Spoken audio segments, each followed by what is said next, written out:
Bem-vindo mais uma vez ao Receitas e Dicas de Saúde. Lair, o que seria a tríade 1? Pois é, o corpo pode ser, do ponto de vista didático, dividido em tríades. A tríade 1 é a combinação do pâncreas, das adrenais e da tireoide. É a porta de entrada das doenças.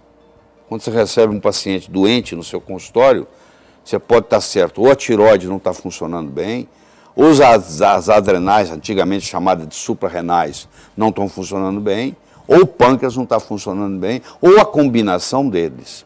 Então, por isso que chama 1, porque é a porta de entrada das doenças.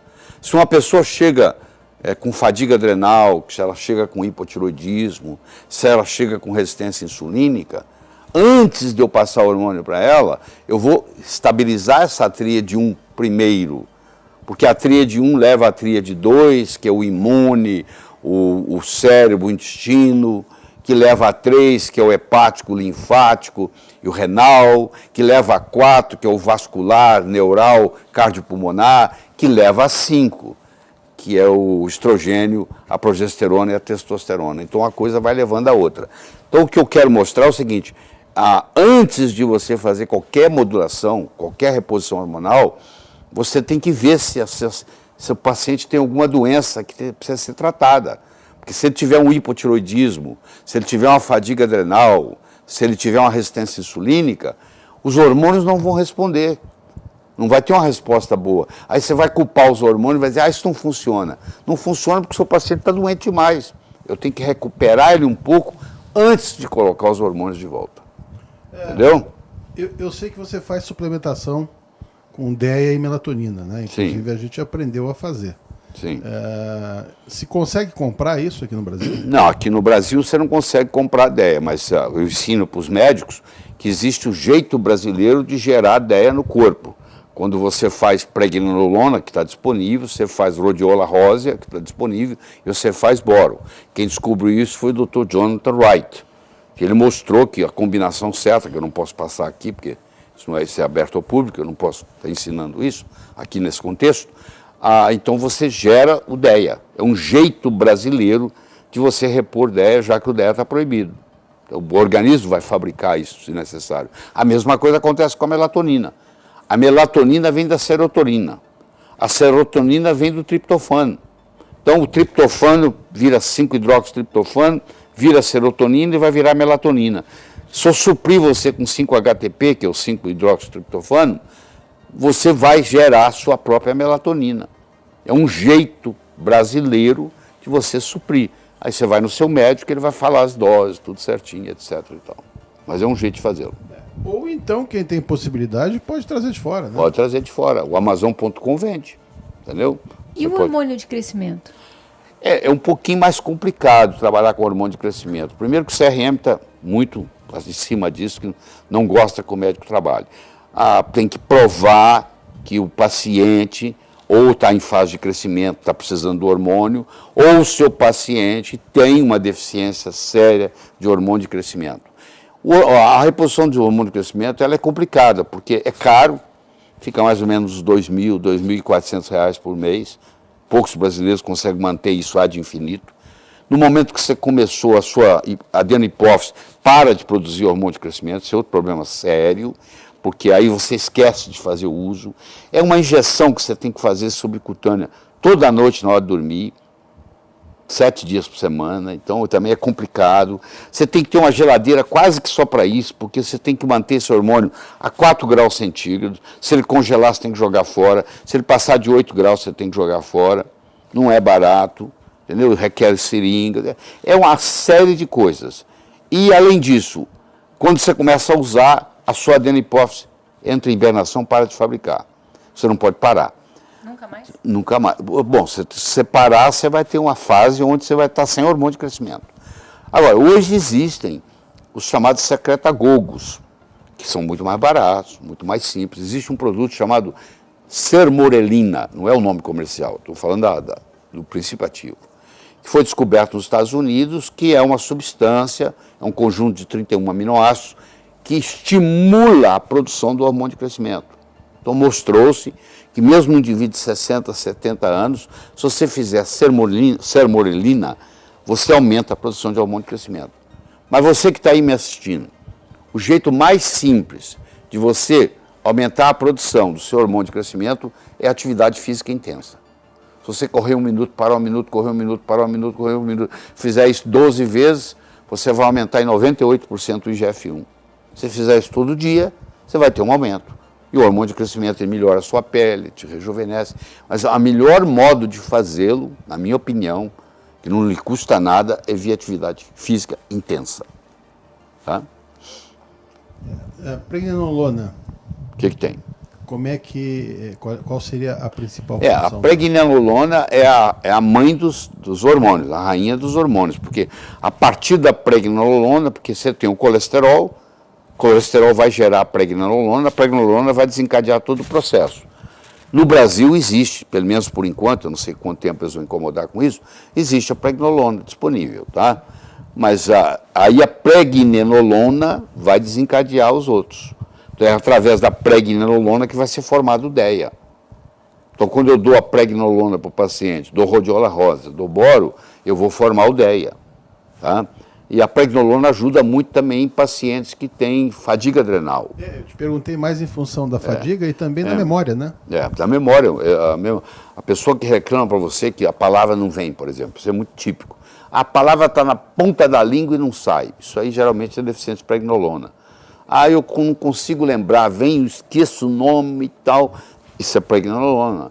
Você dá a pregnenolona, com 10 dias te liga e fala, doutor, obrigado, a memória voltou, entendeu? Então isso é substancial. E a pregnenolona sempre ajuda na presença da fadiga adrenal, porque a partir dela é que vai ser produzido cortisol. Porque quando você tem muito estresse, quem é que não tem estresse hoje, né? Quando você tem muito estresse, você produz muito cortisol. E a glândula acaba ficando fatigada de produzir cortisol e cai a produção. E aí você tem o que se chama fadiga adrenal. A pregnenolona ajuda a restabelecer a produção de cortisol. O mundo hoje, até pelo tipo de alimentação e pelas embalagens que a gente tem, os alimentos, existe uma predominância estrogênica. E quando a gente fala, tem muita gente que não entende o que é. Ou fica bravo com a gente, né? A predominância estrogênica é a doença do século XXI, né? Foi descoberta pelo John Lee, falecido já, um endocrinologista, ginecologista americano. Ele mostrou que para uma mulher ser saudável, ela tem que ter 300 vezes mais progesterona do que estrogênio, no 21º dia do ciclo menstrual. Infelizmente, isso não acontece mais. Tem 5 anos que eu não vejo uma mulher totalmente saudável. Ela tem a relação progesterona-estradiol na mulher vem caindo substancialmente, por várias razões. Uma delas é que nós estamos contaminados com fitalatos, bisfenol A, que são substâncias que têm atividade de estrogenicidade no corpo da mulher. E quando você tem menor proporção de progesterona para estradiol, essa doença se chama predominância estrogênica. Isso dá TPM, isso dá mioma uterino, isso dá doença fibrocística da mama, isso dá síndrome do ovário policístico, entendeu? Isso dá muita confusão. Isso dá esterectomia, a principal causa de esterectomia é predominância estrogênica. E a mulher vai no médico, e como ele não conhece esse conceito de predominância estrogênica, ele acaba dando hormônio para ela, estrogênio, que é o que ela devia estar longe, porque ela já tem demais. A pessoa pensa, a maioria dos colegas pensa que a menopausa, que é a última menstruação, ela é desencadeada por um fenômeno estrogênico, falta de estrogênio. Não. Ela é desencadeada por um fenômeno progesterônico, falta de progesterona. Porque uma mulher menopausada, ela tem 0 de produção de progesterona. A produção de estrogênio dela caiu 50%, mas ela tem 50%. Ela tem muito mais deficiência de progesterona do que de estrogênio. Como a progesterona caiu muito, o estrogênio não caiu tanto, ela tem uma doença chamada de predominância estrogênica. A mulher estressada, ela tem predominância estrogênica, porque ela primeiro aumenta a produção de cortisol. Para aumentar a produção de cortisol, ela teve que usar pregnenolona. A pregnenolona agora não está disponível para produzir a progesterona. Segundo, o caminhãozinho que carreia o cortisol para levar no tecido-alvo é o mesmo caminhãozinho que carreia a progesterona, que é o corticosteroid binding globulin. E terceiro, o receptor para o cortisol e o receptor para a progesterona são muito similares. E o receptor é muito promíscuo.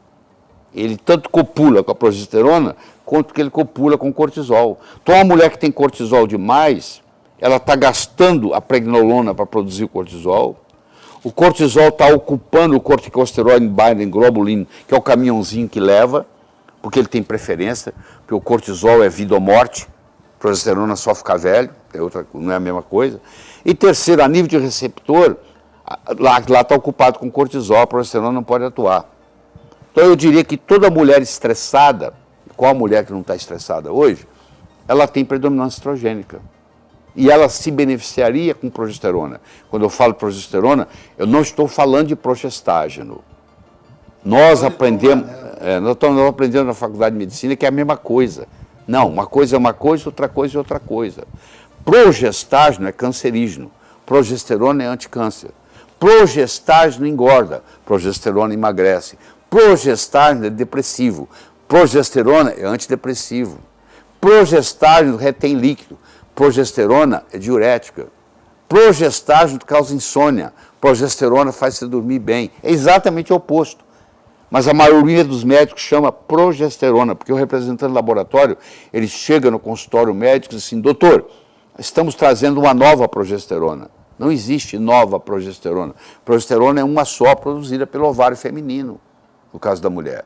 Não tem outra. Entendeu? Então tudo que você conhece, que você chama de progesterona, na realidade é progestágeno.